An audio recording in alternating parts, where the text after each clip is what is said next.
আজকে আমরা দেখব কিভাবে cPanel ইনস্টল করতে হয় এবং এটার কিছু বেসিক কনফিগারেশন।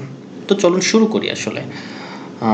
ওকে, মনে করি আপনার ডেডিকেটেড সার্ভার অথবা বিপিএস যে কোনো একটা অলরেডি কেনা আছে এবং এটা আসলে রিকোয়ারমেন্টস। আপনি cPanel ইনস্টল করতে চাইলে অবশ্যই আপনাকে ডেডিকেটেড সার্ভার অথবা ভার্চুয়াল প্রাইভেট সার্ভার অর্থাৎ বিপিএস থাকতে হবে এবং সেটার মিনিমাম কিছু রিকোয়ারমেন্টসও থাকে, যেমন 1 GB RAM, 20 GB disk space. এই তো চলুন শুরু করি কথা না বাড়িয়ে। এই জন্য আপনার কম্পিউটার থেকে টার্মিনালে লগ ইন করবেন। টার্মিনালে আপনার এটা আমি একটা থার্ড পার্টি সফটওয়্যার ইউজ করতেছি, আপনি এটা ইউজ করতে পারেন। টার্মিনালে আপনার আইপি অ্যাড্রেস দেবেন, সার্ভারের আইপি অ্যাড্রেস, বিপিএস অথবা ডেডিকেটেড সার্ভার। ওকে, পোর্ট 22, আমাদের সার্ভারের পোর্ট 22 আছে এবং পাসওয়ার্ড। ওকে, খুবই সহজ ইনস্টল করা আসলে। এখন cPanel 1 ক্লিকেই এখন ইনস্টল হয়। আচ্ছা, এটা আমরা ওপেন করি। পাসওয়ার্ডটা এখন দিতে হবে একদম। Okay, yes. First time log in করলে এরকম একটা সেশন আসতে পারে। ওকে, লগ ইন আস আমরা রুট দেব, ইউজার নেম, পাসওয়ার্ড এই যেটা আমি কপি করেছি, এখন এটা পেস্ট করব। ওকে, এই তো হয়ে গেছে, আমাদের সার্ভারে কিন্তু লগ ইন হয়ে গেছে। ওকে, এখন আমরা cPanelটা ইনস্টল করব। এখানে দেখেন cPanel ওয়েবসাইটে একটা কমান্ড আছে, ছোট একটা কমান্ড। এই তো এটা কপি করে জাস্ট আমরা পেস্ট করব। এটা অটোমেটিকলি cPanelটাকে ইনস্টল করবে। ওকে, জাস্ট আমি পেস্ট করে এন্টার দিয়েছি। দেখেন cPanel ইনস্টল হচ্ছে।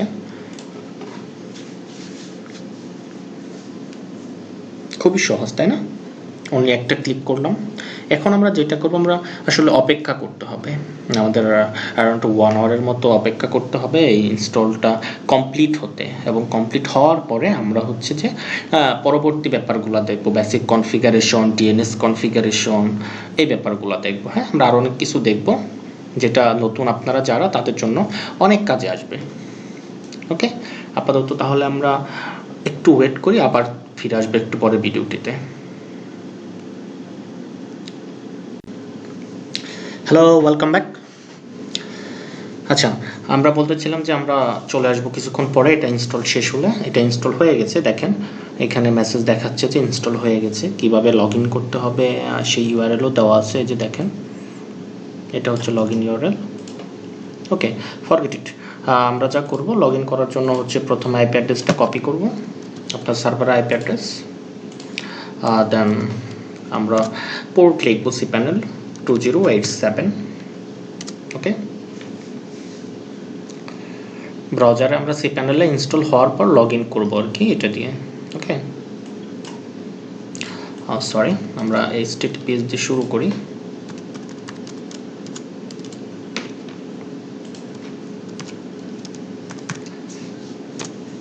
ওকে, এই তো দেখেন এটা একটা সিকিউরিটি ওয়ার্নিং আসছে। এটা মেজর কিছু না আপাতত, আমরা এটা পরে দূর করব। কিভাবে দূর করতে হয় সেটাও আমরা দেখাবো পরে কোনো এক টিউটোরিয়ালে। ওকে, দেখেন লগ ইন স্ক্রিন চলে আসছে। এখন আমরা ইউজার নেম পাসওয়ার্ড টাইপ করব। ইউজার নেম রুট ইউজ করব আমরা, এবং পাসওয়ার্ড সেই আগেরটাই, root password. Okay, just log in. এই তো আপনার সার্ভারে cPanel লগ ইন হয়ে গেছে। তো কি করলাম আমরা একটু দেখে আসি আগে। আমরা যা করলাম, আমরা ওয়েট করলাম, সেই যে শুরু করেছিলাম। ওয়েট করার পর অ্যারাউন্ড 1 আওয়ারের মতো ওয়েট করার পর আমরা দেখেছি যে cPanelটা ইনস্টল হয়ে গেছে। ওকে, এবং ইনস্টল হওয়ার পরে আমরা যা করছি, ব্রাউজারে এসে আপনার আইপি অ্যাড্রেস এবং cPanel পোর্ট লিখেছি, এবং আগে আমরা যেটা করেছি HTTPS লিখে নিয়েছি, কারণ 2087 এটা হচ্ছে উইথ SSL পোর্ট, অর্থাৎ সিকিউর পোর্ট একটা। ওকে, এখানে দেখেন এই যে কিছু রেড দেখাচ্ছে, এগুলো রিজন হচ্ছে আসলে আমরা হচ্ছে যে কোনো SSL এখন ইনস্টল করিনি এখানে, এই জন্য এই রেড আইকনটা দেখাচ্ছে। যাই হোক, এটা আমাদের এখন মুখ্য বিষয় নয়। আমরা এখন cPanel এটা চাই, নেক্সট স্টেপ ফলো করি। ওকে, কথা না বাড়াই, এগ্রিমেন্ট, আমরা এটা আই এগ্রি। স্টেপ 2, আমরা 2 স্টেপে চলে আসছি। দেখেন আমরা কিন্তু cPanel-এর সেটআপগুলো কমপ্লিট করতেছি। বেসিক সেটআপ,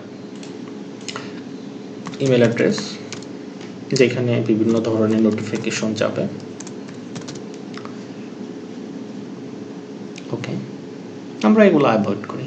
ওকে ওকে, সার্ভার নেম দিতে হবে একটা, হোস্ট নেম, যেমন server.people.me, এটা আমি আমার ওয়েবসাইট বা আমার নাম এটা ইউজ করেছি, আপনি আপনারটা ইউজ করবেন সার্ভার ডট আপনার ওয়েবসাইট বা আপনার কোম্পানি নেম .com। ওকে, এখন থেকে রিসলভার্স, আমরা এটা গুগলের রিসলভার ইউজ করব 8.8.8.8। ওকে, 8.8.4.4, এটা হচ্ছে গুগলের রিসলভার। ওকে ওকে, সহজ না ব্যাপারগুলো? একদম সহজ। ওকে, আমাদের অ্যাডিশনাল কিছু করতে হবে না আসলে। Go to step 4। ওকে, আমরা এবারও কিছু করব না, যেহেতু বেসিক কনফিগারেশন। আমরা এখানে একটা কিছু করতে পারি যে আমরা নেম সার্ভার কি ইউজ করব। দেখেন এখানে দেখাচ্ছে কি ইউজ করবো। আমরা নর্মালি ইউজ করি DNS1 আপনার কোম্পানি নেম লাইক people.me অথবা ns1.hostmite.com, ns2.hostmite.com, what ever it is. আপনি যেটা আপনার ওয়েবসাইট অ্যাড্রেস আপনি সেই নেম সার্ভার ইউজ করতে পারেন, অর্থাৎ প্রাইভেট নেম সার্ভার যেটা বানাবেন সেটা ইউজ করেন। ওকে, ns1.people.me, ns2.people.me আমরা এটা বানাবো। ওকে,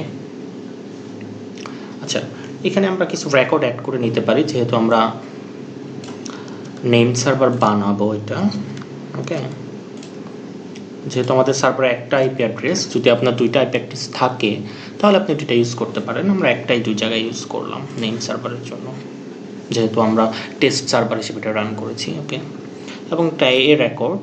ওকে, আমরা যদি এটা মার্ক করে দিই, এ রেকর্ড অ্যাড হয়ে যাবে, পরে আমাদের আসলে এডিশনাল কোনো কাজ থাকবে না তাহলে। ওকে,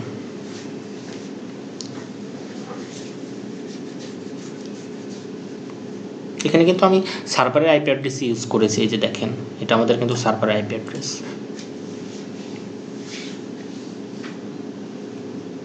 ওকে, আমরা একটু ওয়েট করি।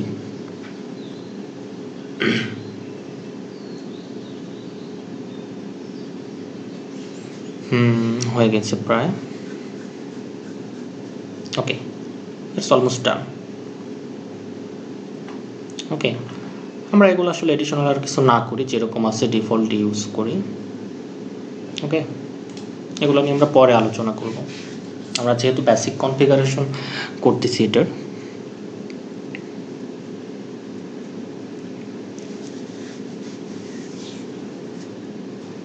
ডান, ফিনিশ। এই তো আপনার কিন্তু cPanel ইনস্টল এবং কনফিগারেশন শেষ। Go to WSM। ওকে, দেখেন এখানে কিছু ফিচার দেখাচ্ছে। ওকে, আপনার কোম্পানি নেম ইউজ করতে পারেন চাইলে, অথবা আপনি এগুলা একদম করে যেতে পারেন এখন। ওকে, আপনি চাইলে যে এটা ইউজ করতে পারেন, মার্ক করে দিতে পারেন।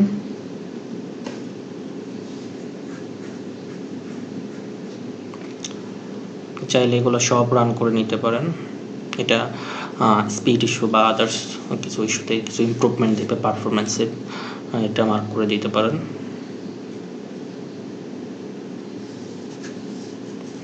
ওকে, এনাবল করে দিতে পারেন।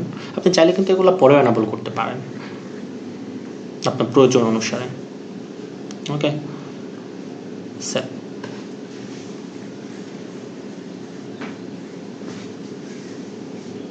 আমি আবার বলে দিচ্ছি, আমি কিন্তু খুবই বেসিক জিনিসগুলো দেখাচ্ছি নতুনদের জন্য। ওকে, অবশ্যই নতুনদের জন্য। দেখেন আমাদের কিন্তু cPanel ইনস্টল হয়ে গেছে। আমাদের কিন্তু আপাতত cPanel-এ আর কোনো কাজ নেই ইনস্টলেশনের অন্ততপক্ষে, তবে আমরা কনফিগারেশন অনেক কাজ করতে পারি, অনেক কিছু আছে। দেখেন এখন এটা একটা রেডি cPanel হয়ে গেল আপনার cPanel ইনস্টল করা। ওকে, এখন আমরা কিছু বেসিক সেটআপ দেখতে পারি, যেমন এই যে দেখেন আমরা একটু কথা বলি তাহলে বুঝতে পারবেন। রুট পাসওয়ার্ড এখান থেকে চেঞ্জ করতে পারবেন। আমরা বেসিক ব্যাপারগুলো দেখতেছি এখন। ওকে, বেসিক ওয়েব হোস্ট ম্যানেজার দেখেন, এটাতে আমরা ক্লিক করলাম। দেখেন এই যে আমরা যে ইমেল অ্যাড্রেসটা দিয়েছি সেটা দেখাচ্ছে, আপনি চাইলে চেঞ্জ করতে পারবেন এইখান থেকে। লাইক আরও মেল অ্যাড্রেস অ্যাড করতে পারবেন, কমা দিয়ে ইমেল অ্যাড্রেস লিখলেই হবে, একটি স্পেস দিয়ে লিখবেন, তাহলে ওই মেল অ্যাড্রেসগুলো তো নোটিফিকেশন যাবে। বেসিক কনফিগারেশন, এখানে দেখেন আপনার সার্ভার আইপি অ্যাড্রেস আছে, এখানে দেখে নেবেন। অনেক সময় থার্ড পার্টি থেকে যদি VPS-কে ইনস্টল করেন, এখানে কিন্তু অন্য একটা আইপি অ্যাড্রেস থাকতে পারে, সেক্ষেত্রে আপনার আইপি অ্যাড্রেসটা দিয়ে দিবেন, তা না হলে দেখা যাবে যে প্রবলেম হবে। ওকে, দেখেন নেম সার্ভার মডিফিকেশন করতে পারবেন চাইলে, এই তো। তারপরে দেখেন এগুলো তো খুব ইম্পর্টেন্ট না, এটা দেখতে পারেন সেটিংসটা, এখানে অনেক অপশন পাবেন। দেখেন এখানে দেখেন অনেক অপশনস আছে। হ্যাঁ, আপনার যেটা ইম্পর্টেন্ট আপনি মনে করেন সেটা আপনি কনফিগার করে নিতে পারেন আপনার প্রয়োজন মতো। বেসিক ডিফল্টভাবে যা দেওয়া আছে ইটস এনাফ ফর বিগিনার, নতুনদের জন্য এটা মোটামুটি এনাফ। দেখেন আমরা একটা কাজ করি, হ্যাঁ ছোটোখাটো কিছু কাজ করি যেটা আপনার কাজে আসবে, যেমন মেইলে দেখেন আওয়ারলি মেইল আনলিমিটেড দেওয়া আছে, এটা কখনোই আনলিমিটেড রাখবেন না, তাহলে স্প্যামিং বেড়ে যাবে। তারপরে হচ্ছে এই তো বেসিক কিছু একদম ব্যাপারগুলো, এটা আপনি কমাই দিতে পারেন। ম্যাক্সিমাম পার্সেন্ট অফ ফেলোর 50% করে দিই, বা আপনার যেটা আপনি পারফেক্ট মনে করেন আসলে আপনার কাস্টমার, আপনার সার্ভার এগুলো অনুসারে আপনি এটা করবেন। ওকে, এই তো বেসিক, খুবই বেসিক ব্যাপারগুলো সেভ করে দিই। আমরা আবার যাই, কিছু ব্যাপার আছে যেমন অ্যাড অন ডোমেইনস, অনেক সময় দেখা যায় যে হ্যাঁ অ্যালাউ সিপেনের যত ক্রিয়েট সাবডোমেইনস এটা অন করে দেন, নাহলে দেখবেন সাবডোমেইনস আবার ক্রিয়েট হচ্ছে না। ওকে,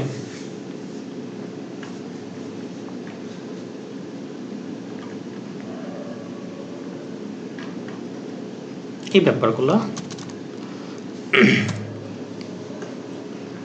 প্যানেল অ্যাড অন থেকে অনেক কিছু আছে এখানে। হ্যাঁ, allow user to create subdomains on, আমরা অন করে দিচ্ছি এটা। আনরেজিস্টার্ড ডোমেন আপনি অ্যালাউ করবেন কিনা, অনেক অপশন আছে। হ্যাঁ, আপনি দেখে দেখে আপনি নিজেই বুঝতে পারবেন এগুলা। ওকে, এখানে আমরা তেমন কিছু করলাম না।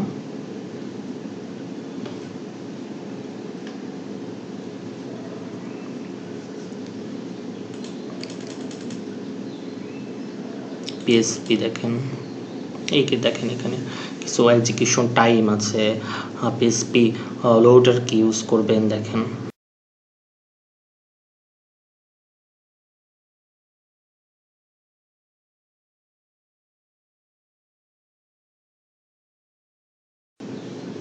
আপলোড সাইজ, অনেক সময় এগুলো যে বাড়ানো বা কমানোর দরকার হয়, দেখবেন কাস্টমার রিকোয়েস্ট করে, এগুলো আসলে আপনার নিডস অনুসারে। বা একটা সিঙ্গেল কাস্টমারে বাড়ানোর সময় অনেক সময় আমরা PSP.ini ফাইল ইউজ করি। ওকে,